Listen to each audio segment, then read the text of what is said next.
What's up, everybody? Welcome back to Let's Talk. Thank you all again for the support, and thank you to everybody that's been a part of this show. And today, I have a really good friend of mine, Harold Garcia. How you doing, man? All good. All good. For those that don't know who you are, tell us a little bit about yourself, man. My name is Harold Garcia, born and raised in South Florida in Fort Lauderdale. I've been at what now we call TDV Church for the better part of my 32 years of life. And I'm happily married and serve the church in whatever way I can. That's awesome, dude. Like you said, grew up in this church. You were here when we got here. You know, you and your family were one of the first families here in the Fort Lauderdale church many years ago. I definitely grew up, watching you, when you would play before I played piano to now us playing together, growing old together almost. Harold, man, you're one of the more smarter people I know. Like you seem to know a little bit about everything in terms of adulthood, stuff that took me a long time to kind of figure out, but you always seem to kind of like be ahead of the game in that area. What moments in your life motivated you to kind of like be informed with all that stuff, and why is that important in a Christian youth? I think a lot of the things that shape us are experiences. And I think that things that happened in my life and decisions that I made forced me to maybe grow up faster than the person that was my peer in my cohort, in my age, whatever you want to call it, including the fact that I got married super young. Yeah.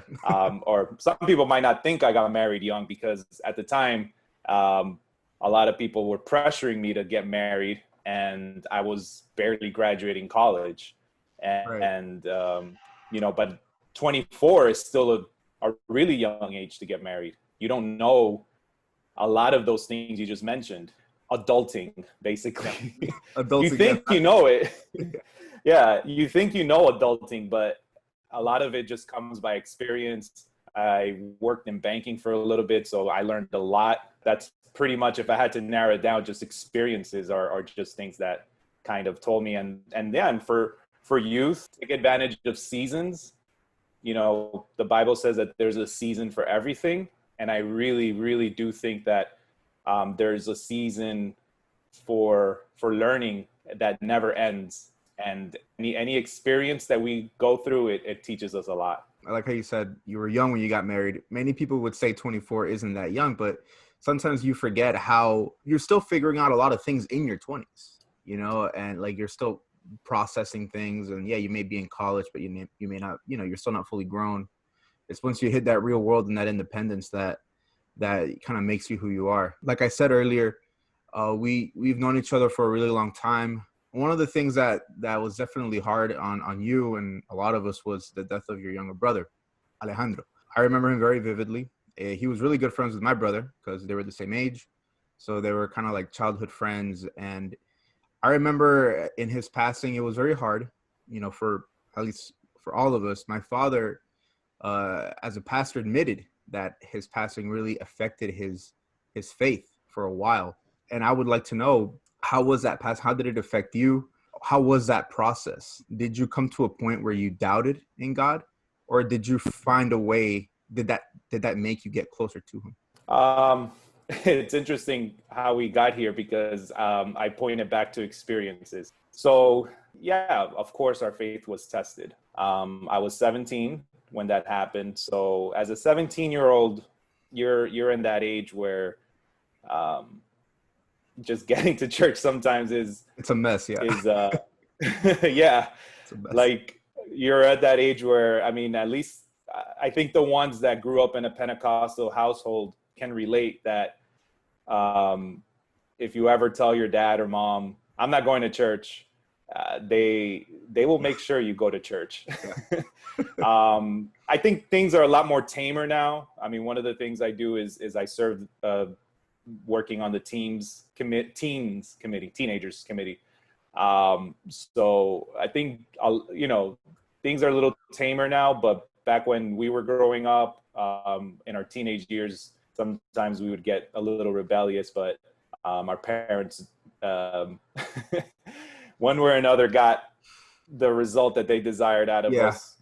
So the point is that it was hard as it is, just being a teenager in junior year in high school, dealing with all the pressures that come with it, academic wise, spiritually, all the battles that a 17-year-old goes through. And then you you throw on to that this terrible, terrible experience. And I think that all I can say about that experience when it comes to faith is that it was a process, because the faith that you had, that I had at the time, was not really founded maybe on experiences yet. It was founded on maybe teachings. I was baptized, yes, but I can't say that at that age I knew what death meant until it's right in your face. So when it comes to faith, is, well, we had the faith. I remember growing up, before your dad was our pastor, Mano Tito Trujillo, which I loved a lot, you know, because he was the first pastor I remembered as a child. And I think if you grow up in a Christian household, you really do remember that first pastor that was or you remember that pastor that you consider to be like your first pastor. Yeah. And he baptized me. And I remember him sharing a testimony of how he prayed for his granddaughter who had died, who had stopped breathing. And he prayed for her, he put his hands on her, and she resurrected. So she had stopped breathing, life was gone, but life came back. I remember that testimony in the midst of that week that we went between life and death with my brother. So up until now, my faith was based on the understanding that if I believed hard enough, God would come through, right? And the whole church did. You know, the whole church rallied around us. The whole church gathered as one, just like the Bible says, right? Like they gathered, they prayed, like elders at the church told my parents all these different dreams that they were having of my brother just suddenly waking up and coming out of his situation. Well, just to kind of give a little backdrop, because I think that that's important to explain the whole time frame. Thursday night going into Friday morning, my brother went into the hospital with appendicitis. Appendicitis is pretty much a regular procedure. It's regular in the sense that, yes, it's surgery, but it's treated with surgery, but it's pretty in and out if you considering the procedure. It's you're in and then you're out in a couple of days max. So we okay. Well, we were under the understanding that it was going to be just a couple of days and we were going to move on with our lives.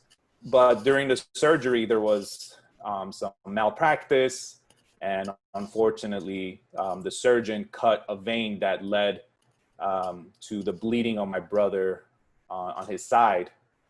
He bled about 1 liter of blood, and anybody that knows a little bit of anatomy and physiology and all that stuff know that the brain depends on oxygen, and the oxygen arrives there with the blood flow through your body. So when you lose that much blood, the brain loses oxygen, and when the brain doesn't have oxygen, then it doesn't work anymore, and it can't give commands like breathe or just things that we don't even think about, but our brain just does for us to keep us alive. So that's what happened. He was then airlifted to Broward General or Broward Health in downtown, and he stayed from that Friday all the way into the following Sunday, which coincidentally was, if I'm not mistaken, was Easter Sunday. But it was right around that time of year, around Easter time, and it was on a Sunday, where a neurosurgeon, or actually a neurologist, came into a conference room and told my parents and I that after a whole week of observations and just checking for signs of life, they couldn't find it. The only thing keeping him alive was the ventilator he was connected to. So they would disconnect him different times during the week to try if his brain could send the signal to breathe on its own, but it wouldn't. And because of all those failed attempts, they pronounced him brain dead. So once you're brain dead, that's it. So, but during that whole week, like I was saying, we had all the faith in the world. You know, we did. The Bible, Yeah. yeah, like the Bible talks about a faith the size of a mustard seed. I would say this was, you know, the size of faith the size of Florida, because it really did feel like an entire army was praying, you know, from, you know, pastors from all over, obviously our church, like I said, dreams of him just waking up from that condition. And it didn't happen because I don't know. We don't know why it didn't happen. And that's where, again, that word experience, the experience of not getting the answer you desire from God, how it hit me. Usually these things hit you later in life, you know, when you're praying for a job and you don't get the job, or you know, little like things like that. Not to underestimate that those are big deals too, but like this hit us at this very instant. And, you know, it was very confusing because, you know, you could ask anybody that went to our church in 2005 and they would tell you how active my parents were in the congregation, especially my father, and their desire to serve God in whatever capacity. And, you know, all of that just kind of threw a huge, I guess, a huge roadblock into your plans, right? Their plans, my plans academically and things like that, professionally, whatever, we're just kind of halted because of this situation, on not understanding the why. And still, you don't understand the why. Seriously, why would something like this happen to a 6-year-old son of a deacon, you know, great grandson of a minister, of a family that knows and loves to serve God? We don't know, and we probably will never know the answer. But what I've learned up until now, and it's probably taken me, it probably took me a good 6 or 7 years to understand just how sovereign God is. That understanding that I had of Hermano Tito's testimony, how he prayed and through his prayer was able to bring back the life of his granddaughter. Well, God, if he didn't want to, didn't have to do it. Yeah. And it took me that long to really come to that understanding that it's God is sovereign. And he, like Job said, God can take, God can give, but the name of the Lord will always be exalted. You know, like you were definitely tested in that sense of like when you want something to happen and God says no. You serve God really greatly in this moment right now. You serve him in the treasury in church, like you said, in the committee of the teens. You're a drummer. You become a big part of our congregation in many ways. For you to get to where you are now, to those times of tribulation, where was that moment where that decision of like, you know what, I'm giving God my best, like this is it? When did that moment happen, and how was that experience? Well, I said I struggled for, I would say, a good 7 to 8 years. I think it was well after college, because, you know, I was a junior when that happened, almost on the verge of starting senior year. Went through my senior year in high school, started college in 2006, 2010, I graduated. And I remember that summer. So I would say it was a good 5 years, I guess, now that I'm thinking about it. I might have the years mixed up, but it was a camp, a youth camp. And I'm so grateful for youth camps. It was a youth retreat with one of the Novoas. I remember, yes. I mean, there's been several Yeah. at our church with at least one of them. And I hate that I can't remember which one it was, Pastor Albedo or Pastor Aldemar. but it was one of them who, and it wasn't even at the youth camp, and it was at a service either before or after youth camp, that I remember he preached about a similar experience that he went through. Well, it was in his message where I realized that, hey, I gotta just kind of move on from this. Because up until then, I was always either angry. I would think things like, does God even exist? You know, and I know all young people, especially when you start college and you start learning all these different theories and ideas and things like that. Sometimes those confront you, and you're like, I wonder, Yeah. but when you hear that, and then you have already an experience where you could probably point to God's inexistence or non-existence, then it just gets intensified. But I thank God and I thank the Holy Spirit that even though maybe I didn't have, I wasn't fanning the flame like Paul tells Timothy, I really wasn't fanning the flame from when that happened with my brother until this moment that I'm telling you. I wasn't even serving in church, and nothing, in no capacity. And it was tough, but I've just focused on my studies. I always liked studying. I loved reading and writing, and and pretending to be smarter than I really am. But that moment, God shook me, and he really moved me to understand this whole theme of God's sovereignty, of how it's not in our position as a man to question his decisions, to take life when he wants to give life when he wants to, because at the end, all these things, believe it or not, just point us to the love that God shows us. Because now I look back and I think that moment, that was a point of me saying, okay, that's it. I'm not going to second guess things, and I'm going to start serving. And I remember that summer, your father asked me that he needed to count on me, and I said, okay, but not, maybe let me graduate first, and then I'll start. And he said, okay. And from 2011 onwards, so 6 years pretty much, because my brother passed in 2005, April 2005. And starting in 2011, I started serving again in the youth, and here we are.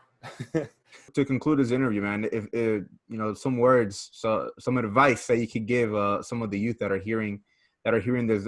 I know a lot of people that are subscribed don't go to our church, so like something that you can tell them, little tips on how to face adulthood or anything. Listen to those older people.